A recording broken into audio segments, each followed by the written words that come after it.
Look, it's way too early to draw conclusions on the 2020 NBA draft class. With that being said, we're going to do just that. We're going to draw conclusions. No, I'm actually joking. We're going to have a discussion about how good this class truly is. And that discussion is especially going to revolve around the top 3 players in this class. LaMelo Ball, Anthony Edwards, James Wiseman. These guys, all absolute beasts. Unique skill sets that make them very talented in their own right. Don't believe me? Vanderbilt able to get the Timberwolves a second chance, and Edwards cashes it in. LaMelo. Changed his shot decision. Oh, Wiseman spikes it. I can't tell you guys how many times I heard this NBA draft class was going to be so much worse than practically every class before it. Look, I get there was no consensus number 1, but hey, maybe there should have been. I'll leave that up to you guys. If you compare this class to the Luka Doncic, Trae Young class, yeah, it's a tough comparison. But that class, look, I'm going to say this. Don't get me started. As we take things back to 2020, this class, so much deeper than just the top 3 picks. It's funny, already, I feel the order of the top 3 being disputed and discussed heavily. We're not even 20 games into the NBA season, and everybody has their opinion on who should have went number 1. Sometimes I hear LaMelo, sometimes I hear Wiseman, and of course there are people still riding the high potential of Anthony Edwards. This guy's young. He's going to make mistakes. Up with the basketball. They won't use their timeout. Edwards. Just like LaMelo Ball, just like James Wiseman. All of these players, 19 years old. Imagine being in your teens balling in the NBA. The thing is, some of these players, they don't have to imagine. This is their reality. Making it in the NBA, no easy task. Making it as young as some of these guys are, is truly special. The NBA putting a stop to players being able to come out of high school was a major shock to me, but it already looks like they're starting to fix some of their mistakes. This video, we're going to be discussing the top 3 of the NBA draft, and we're going to be discussing why the Golden State Warriors passed on LaMelo Ball. Before we go any further, be sure to subscribe and turn on notifications. You will not want to miss another Get Like Coop video. And that's facts. If you guys enjoy my content, the chances are you'll enjoy my streams and you'll also enjoy my football channel. The link to both of those is going to be in the description below. If you guys want one of your comments to end up in one of my videos, be sure to follow me on Twitter, handle GLikeCoop. There's a legit argument that LaMelo Ball has been the best player in this NBA draft class thus far. This past season, there were a lot of talks about LaMelo Ball potentially going number 1 in the NBA draft. Watching LaMelo play in the NBA has been a shock to many people. LaMelo Ball is a 6'8", 6'9", 6'7" point guard, but his game goes far beyond his size, even though it does help. This guy has been an absolute terror on the offensive glass. Defensive too. What Melo brings to a team goes far, far beyond any stat sheet. But for people that love numbers, his game, yeah, he's a stat sheet stuffer. Just because he has a game that goes beyond the stat sheet, that doesn't stop him from filling up every single box score category. Okay, maybe not everyone, but you guys understand my point. Absolute menace in the passing lanes. Melo's already 14th in the entire NBA in steals per game.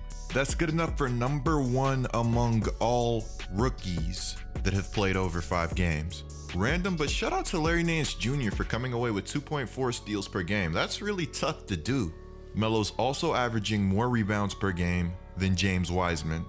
He's also averaging more assists per game than Halliburton. You look at the numbers, you look at the tape, he has flash, but the flash comes with substance. And you wonder, how did Golden State and how did Minnesota pass on LaMelo Ball? Well, check it out. Anthony Edwards can flat out ball. He's like 6'5", 6'6", but he's strong, he's athletic. He projects to be one of the best scorers, if not the best scorer in this entire class. He's already leading all rookies, averaging 12.5 points per game. Not only is Anthony Edwards incredibly athletic, he has the handles, he has the smoothness, he has the package that you covet in a top pick. This isn't going to be a video to hate on Anthony Edwards, but would I have taken Anthony Edwards #1 if I was the Timberwolves? I'm not sure. I probably would have liked to see Cat paired with James Wiseman. Hey, that's my personal opinion. Wiseman is playing like 21 minutes per game.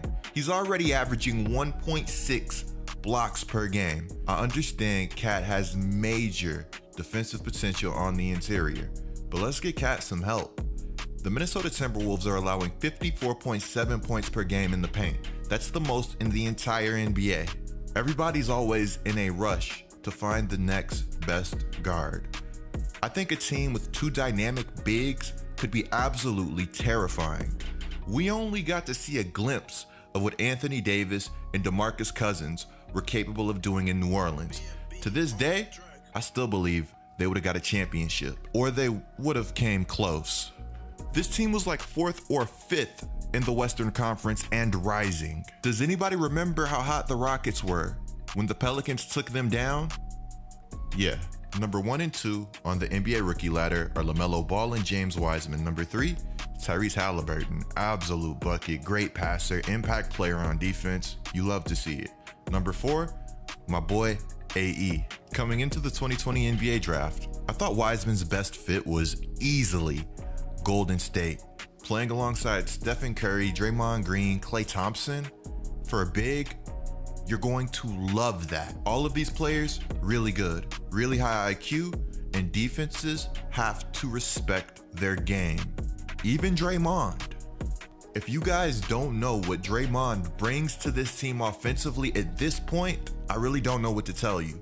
He makes everybody's job so much easier. Dynamic bigs are the future and the present. Draymond doesn't have to score the basketball to make the Warriors more dangerous offensively.